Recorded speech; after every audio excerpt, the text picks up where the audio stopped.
Gentlemen, this is Jonay from, forget where you're from. You always say where you're from, and I forget. Not Strongsville. Where are you from? Youngstown, Youngstown. That's right, Youngstown, Youngstown. yeah, the hard Youngstown, scrabble Ohio. of Youngstown. There you go. Yes. All right. Okay, I'm on the clock. Hi, everyone, and thank you for having me out here today for the Positive Coaching Alliance presentation on double goal coaching, better athletes, better people. I am a career baseball player. I've played baseball my entire life. I grew up on the baseball field. I am left-handed because of baseball. I should have been right-handed, but I grew up wearing my dad's glove, and I became a left-hander. I was a left-handed pitcher, and I pitched all the way up until I was 31 years old, where a lot of people think that, and a lot of people would tell you that the hitters put an end to my baseball career. I am here to tell you it was skin cancer. I spent too much time in the sun and had a couple bouts with melanoma, the very bad stuff. So I had committed to a life of living in the shade, wearing long sleeves and wide-brimmed hats, and I had to give up my baseball career. So having two daughters kind of took me out of the baseball arena, but put me into the softball arena, and now I am coaching softball. But before I became a coach, I was committed to just sitting on the sidelines, staying under my umbrella, and letting my daughters develop their own love for the game without me being their coach. And when I was sitting out there watching, I wasn't liking what I was seeing. I had a coach that was a screamer. He was not committed to teaching the kids really anything other than just rolling the ball to the biggest girl on the team to get the out at first. And it just wasn't something that I could sit back and watch. I had to get involved, and that is why I started coaching. And I'm now into my 7th year as a softball coach, and I am now, Jesus, here we go. I am into my 7th year as a softball coach, and I have learned from my past coaches and learned from watching these guys in a oh, I just wish I could start all over again. Okay, take a deep breath. Keep going. Yeah. Well, my baseball career, though, once it was over, I did meet a man, and he was a Major League Baseball player. He was in the minor leagues at the time, and he was with the Pittsburgh Pirates the year they were in the NLCS. And talking with him, I was sharing a lot of my experiences with him, and I was beginning to see a common theme about the role that coaches had in players' lives. And here was a professional adult baseball player that had bad experiences with coaches in his past that stuck with him. And he was talking about being on the Pirates in a year with a coach that was committed to winning, and winning was the only thing that mattered. And he was in games where the game was on the line, and he was scared to have the ball hit to him because he didn't want to blow the game for the team. And that took me back to my playing career with some of the wide range of coaches that I had. I had a wide spectrum of all the coaches. And I remember going back playing in games where I just did not want the ball hit to me because I didn't want to have to deal with the wrath of the coach. And this one particular team, I was probably one of the best players on the team, but I was in a position where I just didn't want to contribute anymore. And hearing that coming from a Major League Baseball player to me who didn't have the skills to get me there, it kind of really sank in when you begin to see the role that coaches play in youth sports. And that is what led me to the Positive Coaching Alliance. There is a message that the PCA has where winning is important. We are absolutely about winning, but we're also about teaching life lessons. And that is the second goal. That is the more important goal for us in teaching these things to the kids. What I was wanting to ask you guys, and knowing the role that coaches had in all of our lives, I'm curious to know what was the most, or who was the most influential coach in your lives. And I'll start with Tracy since you're on the big screen here. So. The most influential coach in my life, I was probably in middle school swimming. His name was Taylor, and he's just really got to know us as individuals and cared about us far beyond just the pool, and he just really pushed us to have fun, especially in swimming at that time. That's what we needed to do, and yeah, he was just I still keep in touch with him to this day. He's a wonderful guy. Real good. Real good. Kelly? I had a few. One of the most influential early on was a middle school basketball coach. I was one of the only girls trying out for the team that had never played basketball before, and I didn't realize that. I thought I shot baskets in the driveway with my brother, so I thought I was a good basketball player. And then I show up at a tryout, and all these girls have come from Catholic school backgrounds where they've been playing basketball since they were 6, and I came in thinking I'm really good, and I was really put in my place pretty quickly by the players. But this coach, her name was Donna Tyler, and she just was so enthusiastic and so encouraging, and everything I did that was right, she just praised up and down. But she was real careful about teaching me the game as we were going through and not making me feel bad at all about not knowing the sport. And it was just one of those times where I could have just left and quit, never come back. But her enthusiasm really got me to love the sport that any other could have really made me hate. So it was cool. Mm-hmm. How old were you when you were with that coach? It was 7th grade, so about 13. Wow. Yeah, and that's just amazing how the relationship that you develop at that age still lives, mm-hmm. In your adult life. Mm-hmm. Ruben, how about you? Well, the one that comes to mind is the coach I had at the local boys clubs. His name is Sal Rodriguez, and he taught us a lot about sports, and he pointed us.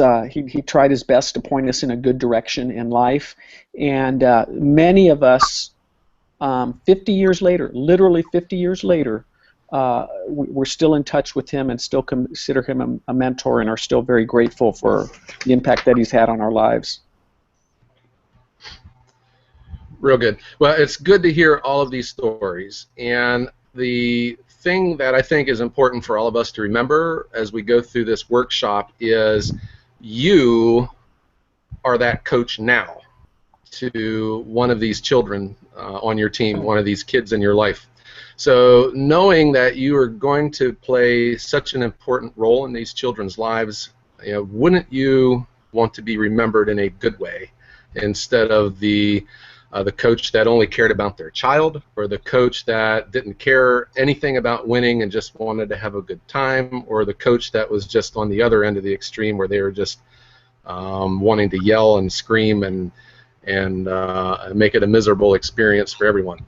So what I want to talk to you now is the principles of double goal coaching, and the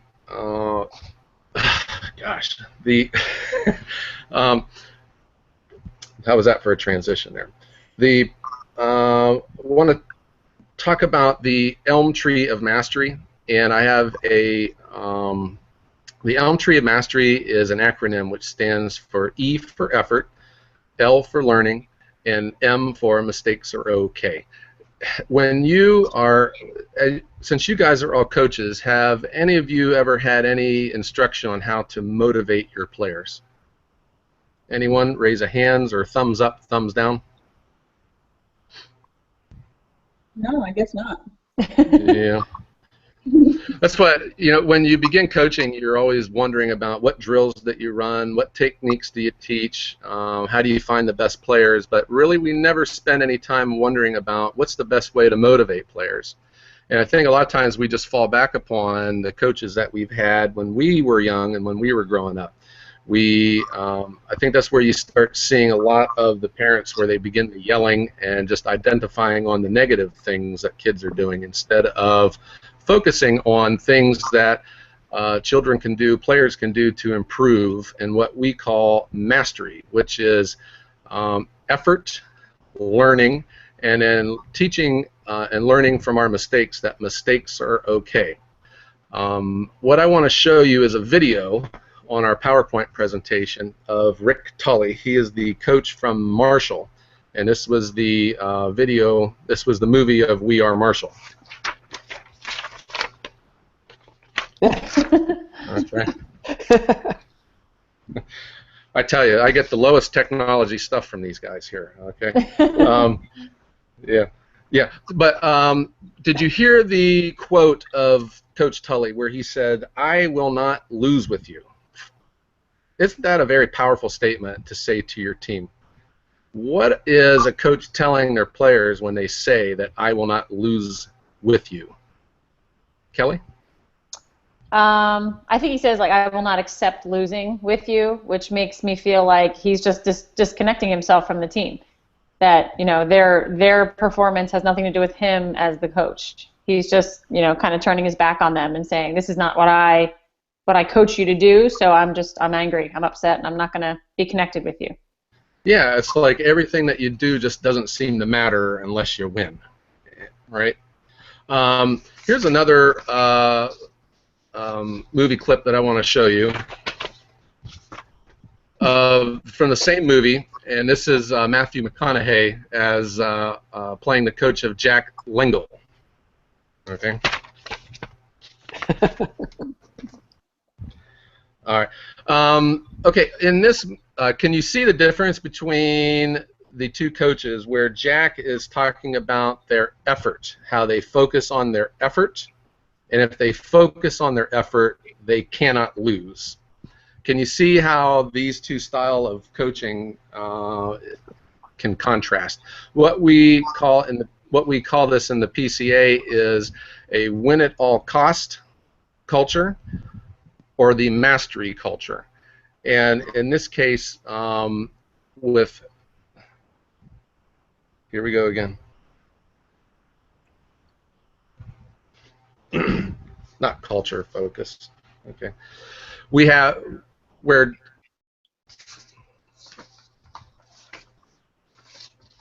I'm sorry, Kelly. That's right.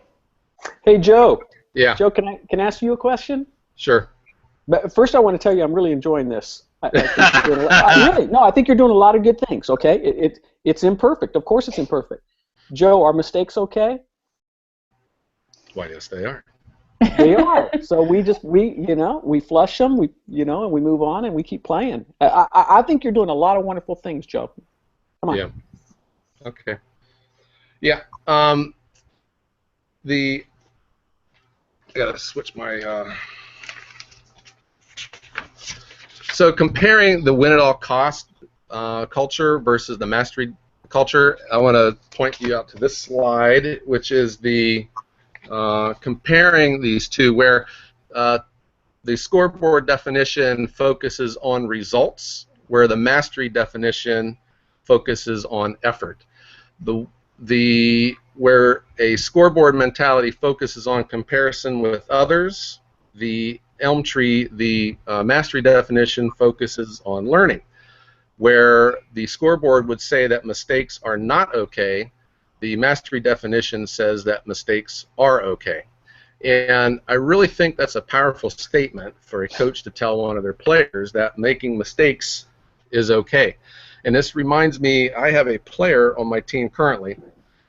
She is an 11-year-old softball player, and I know that 11-year-olds, you think they're just a young kid, but these are very skilled ball players. And in this case, Mackenzie is she definitely is the most skilled, most athletic girl I have ever had on any one of my teams ever. She is absolutely just a fantastic athlete. She's the best player on the team. She's a shortstop. She's a pitcher. And she came to my team this year, and while I was watching her field balls, I could tell when a ball was hit to her, she would just field it no problem, make a great throw to first base, the runner's out. But as I got to know her, I started noticing when a ball would be hit a little bit outside of her range, a little bit to her left or a little bit to her right, Mackenzie wouldn't go after it. She would just stop and let the ball go past her. And after I got to know her and talk to her parents and learn from her background and the team that she came from a team that focused exclusively on the scoreboard. And any mistake that was made was met with anger and being yelled at in front of the team. And I began to see the effect that the scoreboard definition, what the scoreboard focused or win at all cost culture can have on athletes, where a tremendous athlete like Mackenzie is playing scared, or she's too timid to go after the tough chances because she might mess it up.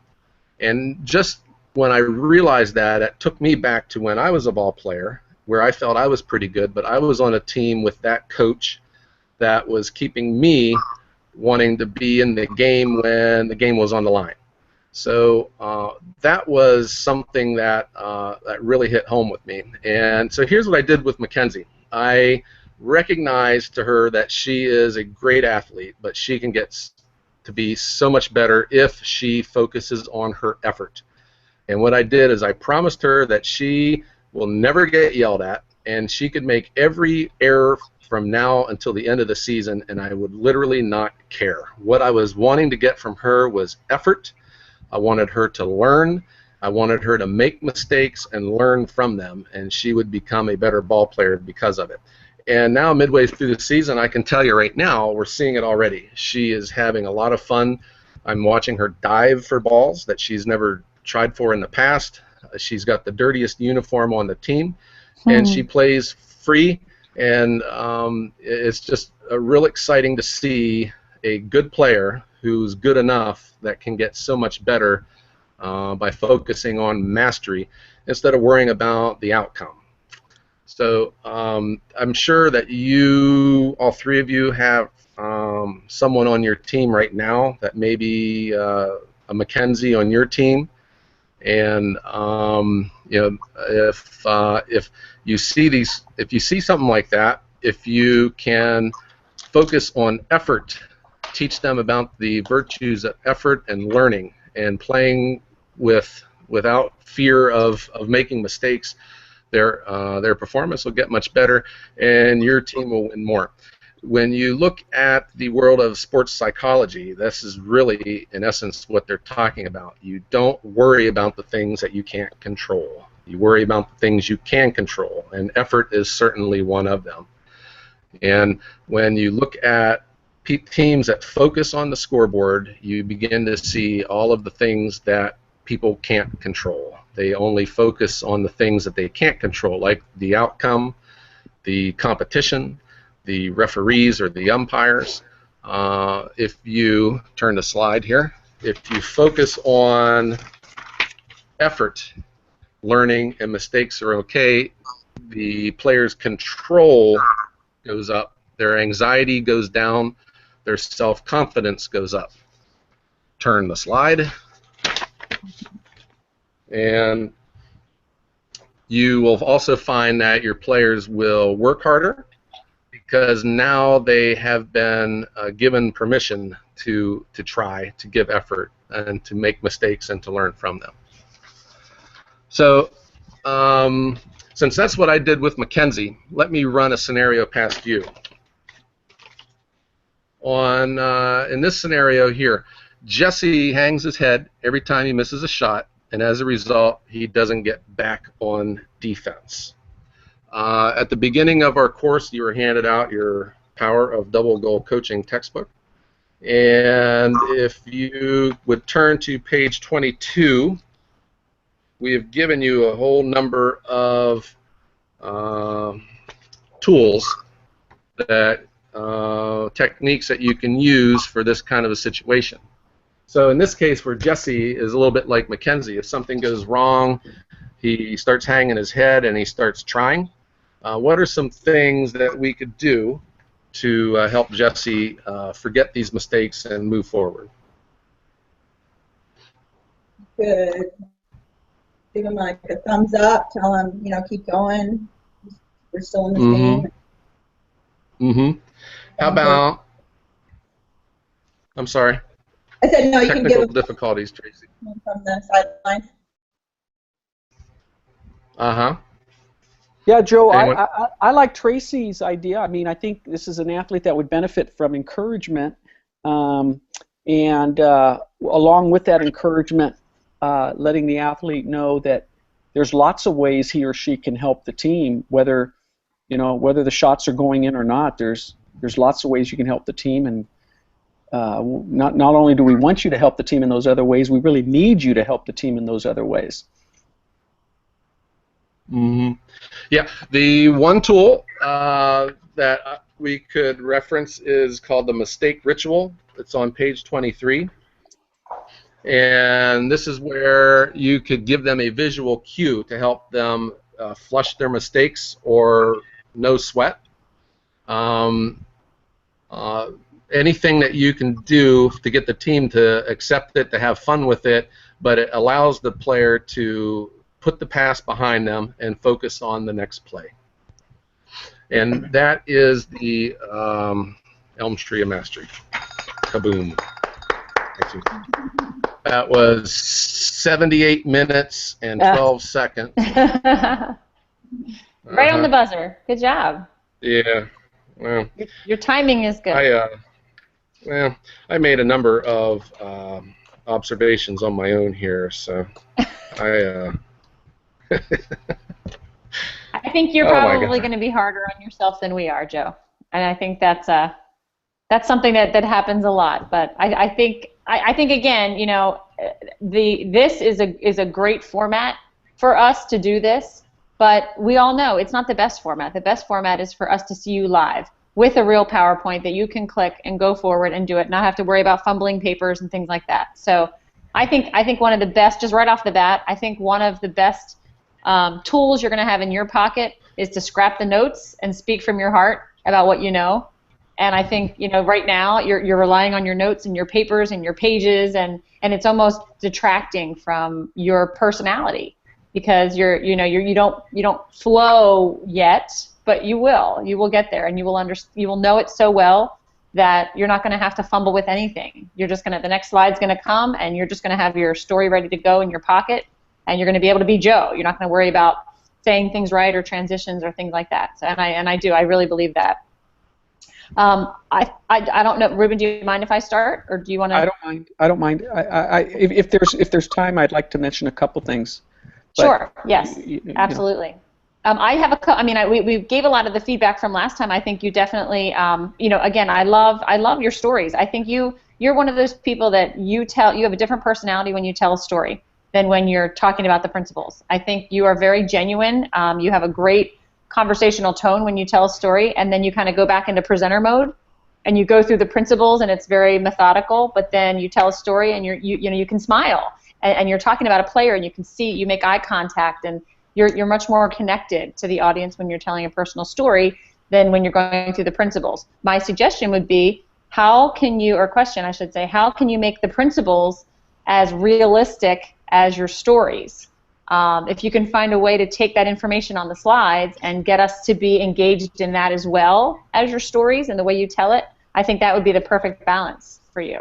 But your Major League ball player story, I think that's a really powerful story. Here's somebody that plays professional baseball, and they are crediting these bad coaches they had, and a Major League Baseball player doesn't want a ball hit to him because he's afraid he's going to miss it. I mean, that's huge right there. I also wrote down, I love that you said, you are that coach right now. I think that, and you just hung on that. I think that's a really powerful statement as well, to get coaches to, you are that coach right at this minute that people are going to be talking about. I thought that was really great. I think Tracy kind of was baffled too when you said, have you ever had instructions on how to motivate players? I mean, all of us are coaches, and it was like, no, actually I haven't. That was a fantastic question to ask coaches. I want to see you go one step further and say, you know what? Now you have. This is why we're here. Positive Coaching Alliance is here to teach you. There's not many programs out there that are teaching you how to motivate players. That's why this is such a breath of fresh air. This is good. You know what I mean? So take it a little bit further and say, instead of saying, have you ever had motivational training? Guess what? You're in it right now. Here you go. Pay attention, listen up. Here's what we're going to, something like that to make it more, okay, I really have to listen now. I think the Mackenzie story was also fantastic. A great story. I would also like to hear the audience give some of their Mackenzie stories. When have they seen a player that has really transformed? I love the phrase, and I'm going to steal this. You said she dove for the ball, she had the dirtiest uniform, and she played free. I've never heard anybody say, I don't know if Tracy or Ruben, you caught that, but think about that idea that you saw Mackenzie, this player with such athletic ability, and she was now playing free from that scared of making mistakes. I mean, that's huge. I circled that 3 times because I thought that's just such a great analogy. Playing free. That's awesome. I love that. So that's my big thing there. Those are my comments. Ruben, go ahead. Hey, Joe, if I think someone is not very good, I keep my mouth shut. Kelly knows it. She's seen it in these things where I'm not gonna BS it. Joe, you have you're doing a lot of good things. I am very confident that you're going to become a strong trainer. I wish you were here in California so that you and I could do a few workshops together. I just think you bring so much to it. I'm going to start with the Mackenzie story also. I think it's a powerful story, Joe, and I think that because this is your first time in practicing, you're going to figure out the best way to use a story. I thought you used it effectively. An idea I had as you were taking us through that story is I would replace Kelly might be surprised because I encourage people to stick to the PowerPoint enough. In this case, I would say replace the Jesse scenario and say, let me tell you about a player I'm coaching. Because what you did is you said, you eventually said, you told us, here's what I would do with Mackenzie. Okay, what I'd like you, an idea I have is you tell us the story, you set it up, and you say, okay, if you were Mackenzie's coach, what would you do to help her? Mm-hmm. Because that's the scenario. That's the Jesse scenario. Yeah. And then you may or may not. You probably will just say, well, just so you guys know the end of the story, here's what I did. Mm-hmm. Just like you pointed out, I had her focus on this, or just So anyway, does that make sense, Joe? What I'm suggesting there? Yeah, it does. It really does. I appreciate it. Good, powerful story. Personal. Okay, and then the other thing I want to mention is that I really like the material you're using in your opening of the workshop. I thought you basically had 3 powerful stories that you're weaving together and you're going to continue to make tighter that really set the stage for the workshop, why you're here, and why this next hour and 45 minutes is so important. You found a humorous way to tell us that you dealt with cancer, okay, and we all know that gives you a certain perspective and a wisdom that the rest of us can't have until we go through something like that. So that was one. Your experience as a parent and having your child have a screamer non-teacher as a coach, and then as Kelly said, the Pittsburgh Pirates story. That player and how even a professional player was afraid to make mistakes because of the environment he was in, and so I think it's a great, and you did it in 5 minutes. You told those 3 stories in 5 minutes. I was timing it because then you very smoothly and effectively transition into the idea of, okay, who was the most influential coach in your lives, and got us into that. So 5 minutes in, we were talking about the coaches that had the greatest impact on us. So, Joe, I think Kelly's right. You're your own worst critic, and you're on your way, Joe. So, all right. Congratulations. And my last tip is going to be one that Ruben says to a lot of people. I want to see you smile more. I want to see you smile more, and I want to see you enjoy yourself.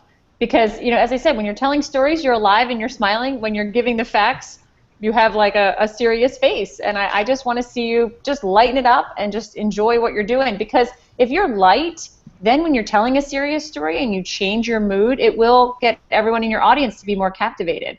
I always tell people sometimes there's people that are too bubbly and not serious enough, and then there's other people that are serious all the time. I think there's a really good balance to have, but I'd like you to take yourself a little less seriously. All right. Thank you. I really do appreciate it. That was good feedback. Kelly, should we give Tracy just 30 seconds if there's anything she wants to say? Yep. Do you have any feedback for Joe? Honestly, I think Kelly hit it spot on. When he was telling his stories, it was you were just so natural and everything. But then kind of when you went back to the elm tree and everything, then you were just a little bit more methodical. But Okay. no, I thought it was great, Joe. All right. Thank you, Tracy. And don't worry, I'm nervous too. And now Linda. I told somebody this afternoon, that's why we do it on purpose. We want you to be nervous. We want to make it as realistic as possible. If you did it in front of your dog and your mirror, you're not going to get that nervous anxiousness. So it's good. Nervous is normal. That's one of our tools. Nervous is normal. So Tracy, whenever you're ready, we can, I think we lost Tracy. Oh. I think we just dropped her. She'll come back, I'm sure. That's one way to do it. Just get right off the call. There you go. Why didn't I think of that sooner? Joe, I don't think you've met Linda Crum here, who's joined us. Linda is our chapter executive director in Colorado, and so she's jumped on to see how Tracy's doing here. Yeah, hi. Hi, Linda. Nice to meet you. Nice to meet you. Is my video coming through okay? Yeah. You look very professional there with your volleyball banner behind you.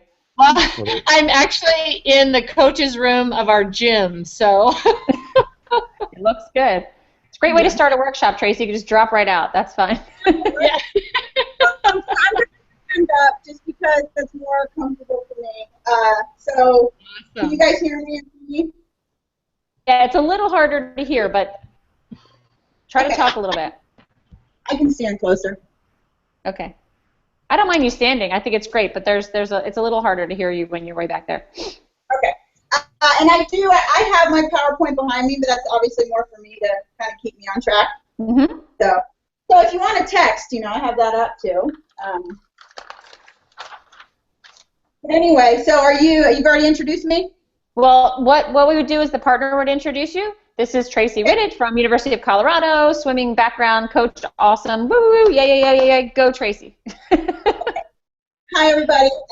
First of all, I want to say thanks to Kelly for organizing tonight and getting the room ready and getting everything together. So actually, everybody, I want to give Kelly 2 claps. Everybody. Thank you. Yeah. Okay, second people I want to thank is the Denver Softball League, your organization, for bringing you here tonight and getting you guys together, but most importantly for caring enough about you guys as coaches and enough about your athletes to bring Positive Coaching Alliance in. So let's give 2 claps to them. Thank you, Joanne. And obviously, lastly, I want to thank you guys for being here as coaches. And I know you're probably mandatory, had to be here, but you are here, you're giving up your time, and more importantly, you're giving up your time to coach your athletes, and it's a wonderful thing. You often don't get recognition, so 2 claps for you guys. So, as Kelly said, I'm a college coach, and I have never coached youth sport. I've never coached teenagers, so what am I going to bring to you guys, and what are you going to learn from me? Well, the thing I kind of ask myself is what I'm going to learn from you, because I'm a coach and I want to learn every day. And I think tonight we're going to learn just as much from each other as I'm going to teach you. We have tons of experience here tonight. We have people of all ages, have been coaching for different amounts of time. So I think we're going to learn a lot from each other tonight. But one thing I do want to tell you about my coaching career is that I've been coaching Division I for 16 years now, and honestly, I wish I had known, we all say this, wish you'd known these things 16 years ago, but for me, I wish I had known the type of youth athlete to recruit 16 years ago. I think it took me almost 10 years to figure out the type of athlete I wanted to recruit, and I tell you guys that as youth coaches because I took over a team, I was a young hotshot, I was going to change the world in 3 years, and what I did was I went out to these swim meets and I just looked for the top time and the top performer and hardly even talked to them, gave them a bunch of scholarship money to come to my school. Well, after 3, 4, 5 years, it wasn't working. We still weren't getting better. And what I noticed is that a lot of times these really talented kids didn't even want to be there, didn't even want to swim anymore. Maybe they didn't even kind of give any effort. They were just kind of there. Maybe they maintained their times. But it was still about 5 years into my career that I figured out those aren't the kids I want to recruit. And obviously college coaching is a lot about recruiting. I wanted to get to know the kids, and I wanted to find the kids that wanted to swim in college, wanted to keep improving, wanted to be a good teammate, wanted to be a part of something bigger than themselves. So I talked to coaches, I talked to our parents, and those are the kids I started recruiting. And it's amazing. Then we started winning. And they definitely weren't my most talented teams. They were typically, obviously on paper, they weren't my most talented, but we started winning and the culture changed. So I wish I had known that, 16 years ago and not just 5 years ago. But anyway, to get started, actually, I want you guys to all hop up, and I'm just going to give you 30 seconds, and I just want you to go around the room and high five as many people as you can. Don't even shake their hand, just high five, maybe say your name, tell them what school you're with. Okay. Good, all right. And you guys can, okay, 30 seconds is up. You guys can kind of keep standing up, and because you're not going to sit down yet, what I want to ask you, and you can close your eyes, you can kind of think about it, who the most influential coach in your life has been? And then I want you to think about why he or she has been an influential coach. Just take about 10 seconds to think about that. So now, what I want you to do is all the people that had a positive influential coach, had a positive experience, I want you guys to all go stand on the right side of the room. And all of you guys that had a negative experience or influence from this coach, I want you to go stand on the left side of the room. Okay? You guys are going to stand there. So, now, does anyone out there want to share with us who their most positive coach was and why? I'll share one. Okay. What's your name? My name is Kelly. Okay, thanks, Kelly. My most positive coach was my college field hockey coach. Her name was Michelle Finnegan, and it was her first year of coaching. And it was Division I. I was scared. I was nervous. And the very first day of practice, we had a pizza party, and we did icebreakers the whole time and did not even pick up a stick. And we were all blown away because we thought we were going to have to run sprints until our legs fell off because it was Division I, and we were very nervous about it. And she spent the whole day getting to know each one of us on the team. And she just showed us the whole way through. She was an Olympic field hockey player, so we were really in awe of her skills. And she just showed us all the way through how much she cared about us. And we almost felt like we were on the same level. She wasn't that tyrant type of a coach. She was intense, and she was really a tough coach, but she really wanted to get to know us as people first. And it made it a huge, wonderful team experience. We were very, very close.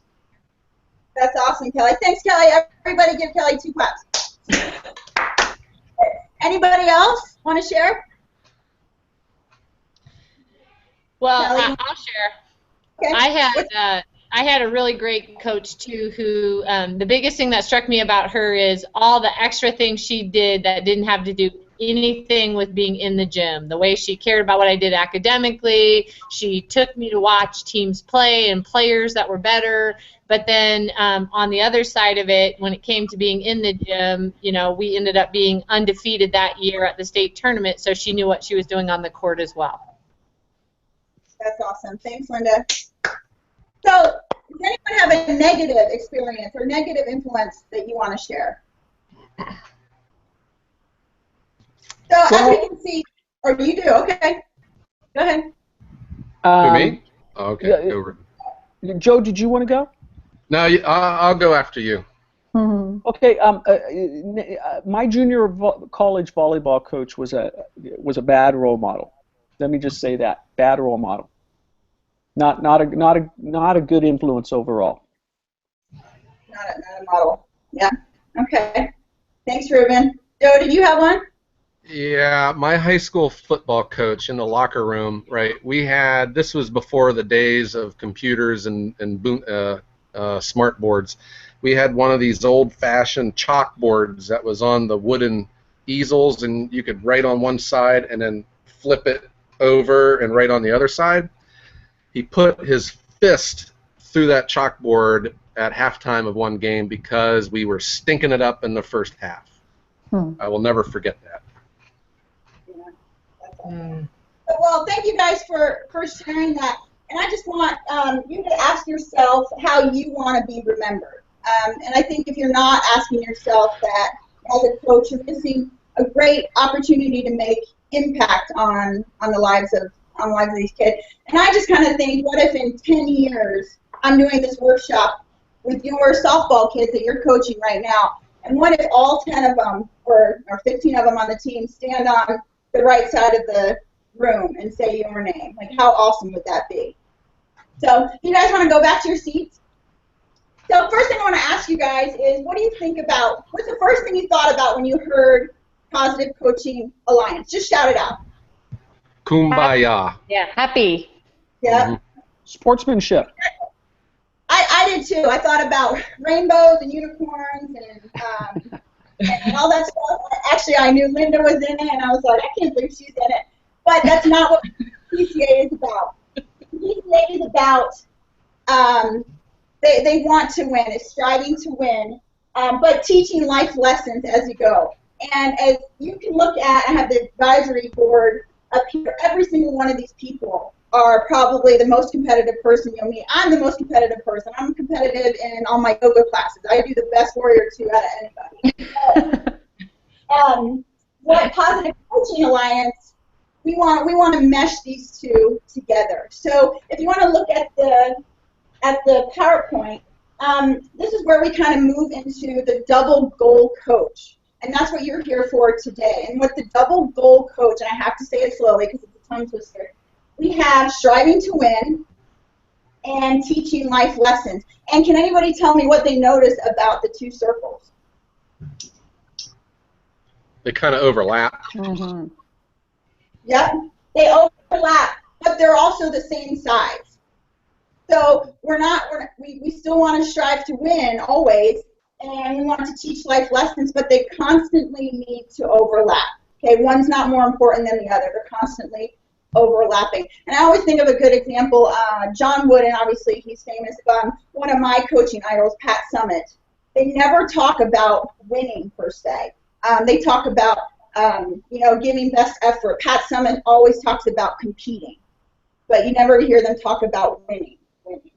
It's striving to win and teaching those life lessons.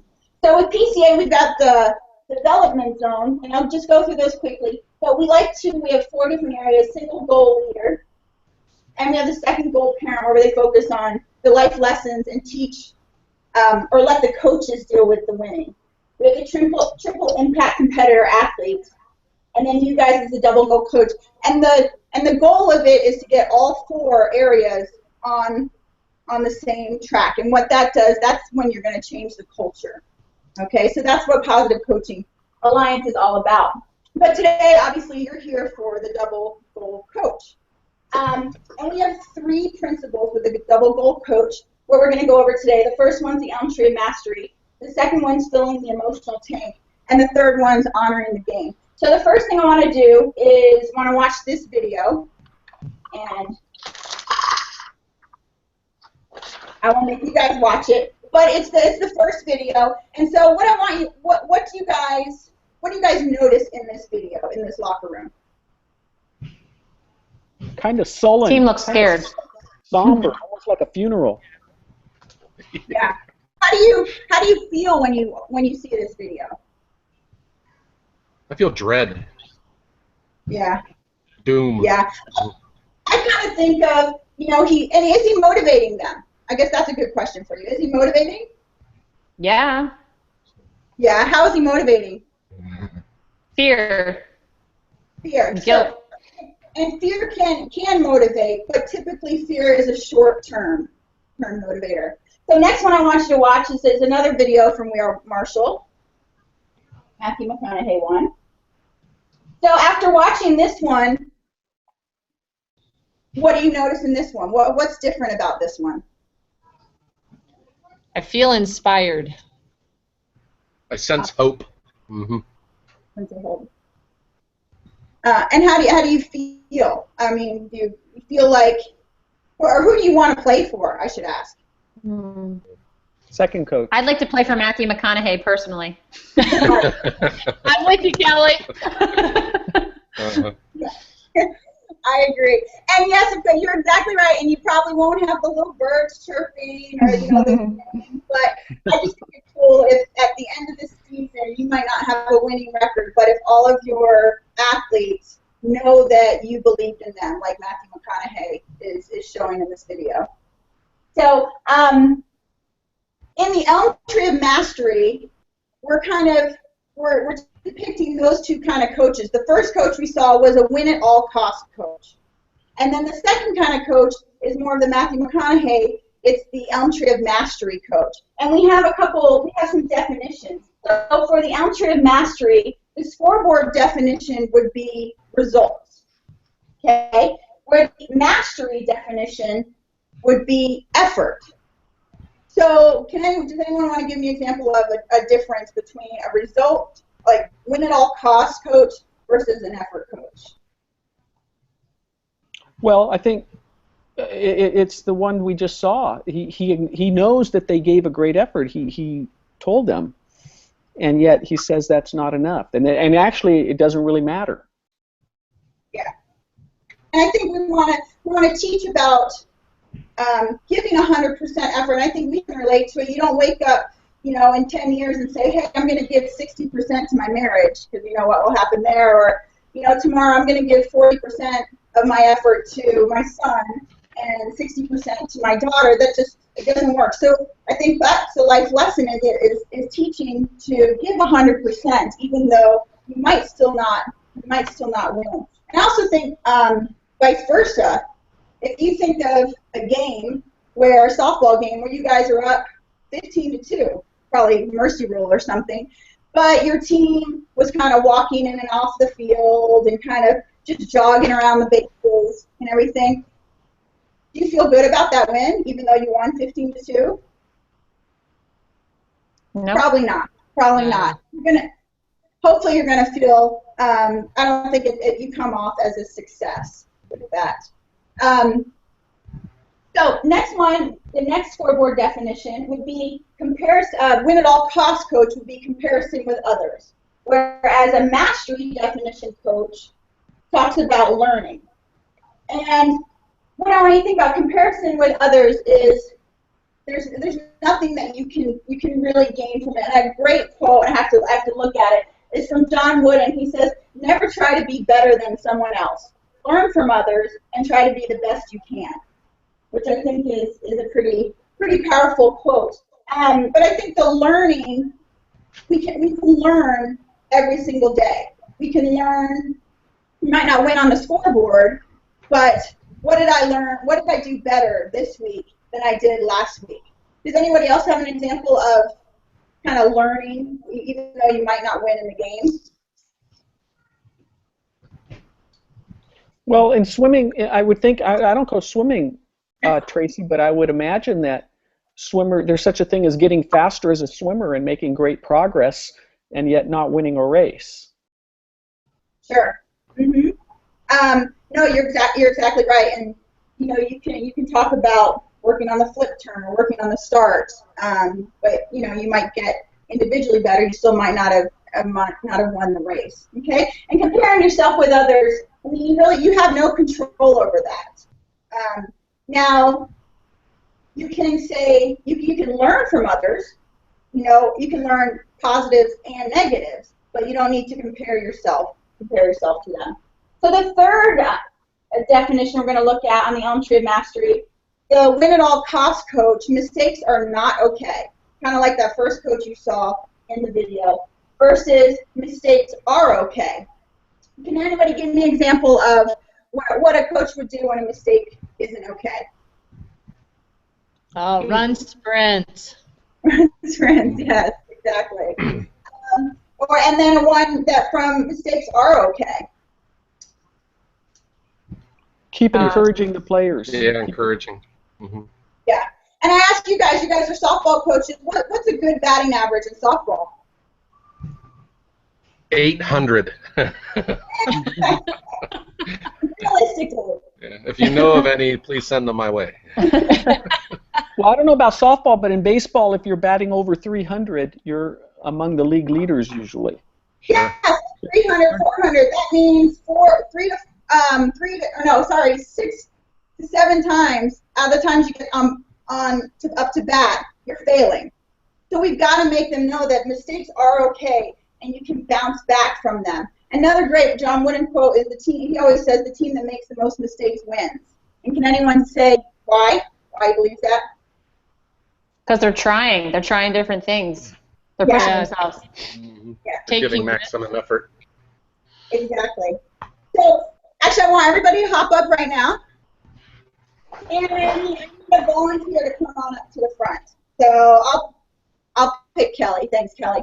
So Kelly just struck out. She's bottom of the 5th inning, down 1 run, and she didn't even swing. She just watched it go by. Okay? In 10 seconds, I want all of you guys to be a win-at-all-cost coach, and I want you to do some actions. We're not talking. We're just, what do you do? A win-at-all-cost. She's looking at you. You're the first person she looks at. 10 seconds. Yeah. Exactly. And Kelly, tell me, how do you feel after seeing all this? I'm really discouraged. I feel like I don't even want to try. Yeah, you probably want to go home and see some people, right? Mm-hmm. Yeah, you want to come back. So the next 10 seconds, I want you guys to show me what a mastery coach would do. Maybe some gestures that a mastery coach might do. Yeah, great. So Kelly, how do you feel now? I feel like they're behind me. I missed, but I feel like it's okay. They still support me. Yeah, very cool. And you never know. Kelly might be the one that has to be up in the bottom of the 7th, your last inning, and she's got to go again. So you want that second Kelly up there. You don't want the first Kelly up there. Okay, little scenario. I just want you guys. You can just pair up. We're just going to talk for about 30 seconds. This is a scenario. Jesse hangs his head every time he misses a shot, and as a result, he doesn't get back on defense. Just with a partner for about 30 seconds, what can you do as coaches to help Jesse? My time's up. Yeah, but that's okay. We can stop there. I think we got a really good taste of what you're doing. Okay. Nice job. 2 claps for Tracy. We'll give you a few more than 2. Okay. No, I thought that was a lot of fun. I'm really glad that we got to see you do that, and I'm glad you were standing up. I got to feel a lot like I was in your workshop, and I think that's great. It's funny with the 2. I love the 2 clap thing, but I was waiting to hear what's the reasoning behind the 2 clap thing. I didn't know if later on in the workshop you were going to say something about the 2 claps. I got that from this great motivational speaker. Actually, I just saw him 2 weeks ago, and it works obviously much better in a big room. Yeah. He had everybody do that, and it was a room of 300 strength and conditioning big meathead guys, and by the end everybody was doing their 2 claps and they're all into it, and I just thought it was the coolest thing. Yeah, that's great. That's cool. The one thing that we did it the first time I ever went to a PCA training, they said if you agree, snap. And if you agree with what the person said, and I was like, what is that? It was just strange. It was like a PCA thing I never heard of before. But I've used that in my workshops with high school kids. If somebody says an answer to a question, and I say, okay, if you agree, just give a snap, and it's not obnoxious clapping, but you get to see who supports it. Were you going to say something, Ruben? I was going to say the 2 claps. It's an efficient way to give multiple rounds of applause to a series of people, yes. And it's a way to make the applause and the appreciation balanced. Mm-hmm. Sometimes when you say let's give them a round of applause, there's a loud round, and then usually when you're giving rounds of applause, when you get to the 5th or 6th, people get tired and it tends to trail off. So I liked it. I think there's a place for the 2 claps for sure. Sure. Absolutely. Well, I'm going to start if you don't mind. There's a lot of positive things, Tracy. I loved a lot of the things you said. I was riveted to your story about you being a D1 swim coach and that you were completely recruiting the wrong people. I mean, I was hanging on every word you were saying. And I'm hanging on every word you were saying, listening to your workshop, number 1 as a coach, because I'm thinking, all right, what do I want to bring out in these kids? Because I know every parent of every kid I'm coaching wants their kid to get a Division I scholarship. And what am I going to tell them that the coaches are looking for? Number 2, I'm a parent, and I tell my daughter all the time, and my daughter's a swimmer, of course, you might not be the fastest swimmer, but you have a great attitude. Like, she won the most improved swimmer this year. And I was like, that is what you should be so proud of. Not that you don't have the fastest. So I'm listening to that as a parent and as a coach. So I just think that story is just awesome. And even though you said you never coached youth, that story just trickles down to the youth coaches right off the bat. So I think that's definitely a winning way to come at it. I love that. I also liked, again, high five 30. I mean, you know me. I love to get people up and moving around and engaged. I'm engaged through a video screen. If you can engage me through a video screen, I think you're going to be awesome in a live room. Your energy is just contagious, and I love it.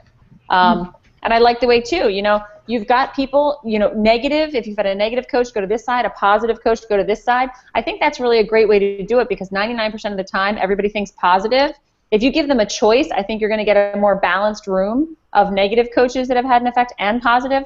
The one thing that I would love for you to do one step further is, for the negative coaches, see if there's something that they learned from that negative coach that could make them change the way they coach. So instead of just leaving it as, we've all had negative coaches that have had a bad influence, but what did you take away from that? Because there are takeaways from that too. So I would have liked to see you just go one step further with that. I also like the way you showed the National Advisory Board members, and most people do, and they say this person, Summer Sanders and Phil Jackson, but you said it really quickly, and you said these are the most competitive people ever. That's enough said. That's all you need to say, and I'm looking at that going, that's awesome. Those are the people supporting this organization, and they're competitive. Cracking up, because I was just told at yoga last week that this is not a competitive sport, because I was doing my downward dog, and I'm looking at people next to me. And the yoga teacher's like, Kelly, this is not a competition, this is yoga. And I just cracked up when you just said that I had the best warrior 2 ever. So I was laughing about that.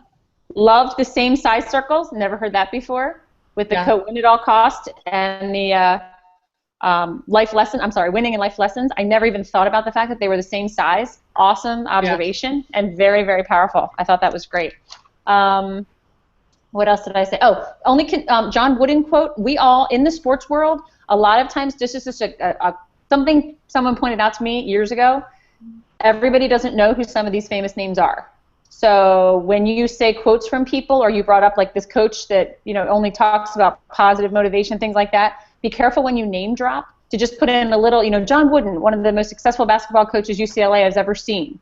Just because a lot of people don't know who you're talking about, and in the sports world, sometimes we assume they do, and it just puts it in perspective. Just tell us who they are real quick, so that everybody in the room is on the same page and knows who you're talking about.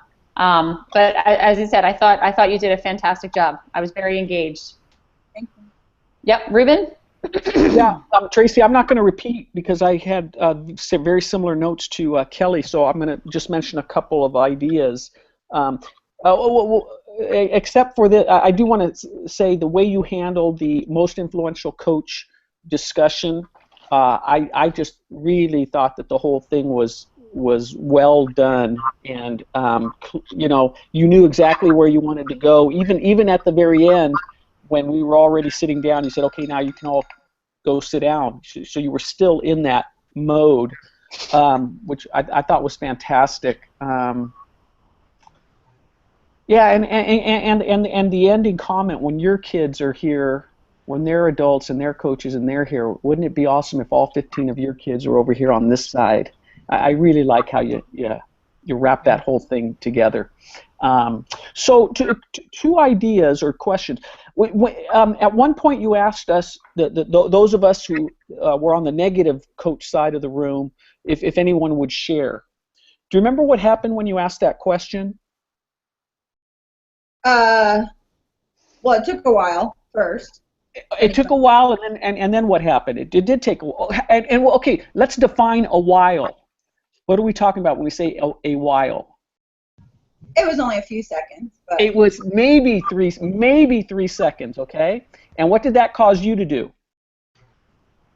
I started talking. Yeah, okay. And give us 2 or 3 more seconds. We you had us. We're in there. Joe was ready to jump in. I was ready to jump in. Okay, so be patient, or say or repeat your question, or say who's willing to help us out. Yeah. Don't give up on it. Okay. You know what I mean, right, Tracy? Okay. And then the second thing is, so what's the difference between? Is there a difference between? This is a question for the whole group. Is there a difference between a scoreboard-focused coach and a win-at-all-cost coach? Or are they the same thing? What do you guys think? I think there is a difference. Mm-hmm. They're different? How are they different, Tracy? I think you can be scoreboard focused, but not a win at all costs. Okay, so I agree with you. I think win at all cost is someone that it's extreme, okay? And I think that with the We Are Marshall coaches, I think that first coach, I'm comfortable referring to him as a scoreboard focused coach. I'm not willing to call him a win at all cost coach because I don't know. I mean, I heard him talk to his team for 60 seconds, and it is true that he said winning is everything. You know, and the contrast that we're making there is not a contrast between win at all cost and double goal coach. We're making a contrast between a scoreboard focus and a mastery focus. Okay. So this I don't know if I'm making my point. I would encourage you to not refer to that contrast as win at all costs versus mastery. Okay? And a little more about that, Tracy. I think all of us at times pay attention to the scoreboard, and that there's, in fact, PCA embraces the scoreboard. We're not trying to get rid of the scoreboard in sports. It plays a helpful, important role. And so I don't know if that all made sense or not. Tracy, is that? Yeah, I know that they're not exactly interchangeable, so maybe keep them more separate. Yeah. Mm-hmm. That's it. No. Okay. Linda, do you want to add some comments? Sure, I'd love to. Well, first, hi, Tracy. Good to see you. Well, first of all, I'm really excited. I think, you know, I've had a chance to see several of these hangouts, and, you know, you just bring so much energy right away to what you do, which is really an important part of the whole process. And I think the second thing that I love is the fact that right away you got me involved and going. You know, it's this, you know, I'm just, it's fun already, you know, so already this feels different to me. The other thing I loved, and Kelly, you did point this out, when you took, you know, when you divided us up into groups on the positive and negative coaching, I love that. You know, again, it's just interaction, it's fun. And then as you developed it on and created the interaction, when you asked Kelly her name, and then you did the clap after, just ways that you connect people to you. And right away, it brought that first point you made where you said, hey, I'm here to learn from you. So when Kelly's throwing that out there, you're right away clapping and making Kelly feel like, wow, I feel good for contributing. So I'm sitting next to Kelly now. I'm going, well, you know, it's not so scary to contribute. You know? This is fun. So I love that atmosphere and how you're able to do that. That's not always easy, especially on a webcam. So I just want to point that out. It gets easier with real people. I just thought you did a great job. I think one thing I'll just say is, as you do this and as you're with a live audience, you know, it gets easier to be in the flow versus kind of with your slides. You know, it's so hard when you're starting to, you know, not feel nervous and to make sure you're, you know, in the content. But I think you're going to be great. You've shown so many good things that make a presenter or a trainer awesome. You know, now you feeling like you're always ahead of your PowerPoint and not having to think about that, that will come as you practice. So, but you got the basics that I thought were really awesome. Thanks, Linda. Joe, did you want to add something? Yeah, I agree with everyone's input, and I thought the energy was noticeable and getting everyone involved right away, and the two clap thing's pretty sweet. I think that just gets everyone involved and everyone's committed. Well, thank you. Good job. All right. Well, guys, I appreciate it. Both of you did a fantastic job, and I think I think we want to get you in front of real people to do another practice round, with real people in front of you. I think that's the best. That'll be the best thing for both of you. And I think we're excited, as you can tell. Hey, Kelly and Linda, are you guys able to stay on for a few more minutes? Yeah. Kelly, I want to coordinate because we still have one more session later tonight, right? I hope not. Oh, this is the last one? Oh, okay. It's 9 o'clock in my world, Ruben. I hope we're done. Okay. People. No, we're Kelly done. and Linda, can I keep it for a couple more minutes? Yes. Okay. Bye. Yeah. All right. Thanks, All right. guys. I'll be in touch. Bye. All right. And Joe. Good job. Goodbye, everyone. Thank Yeah. you. Thanks. Good night. Thanks, Kelly. Goodbye.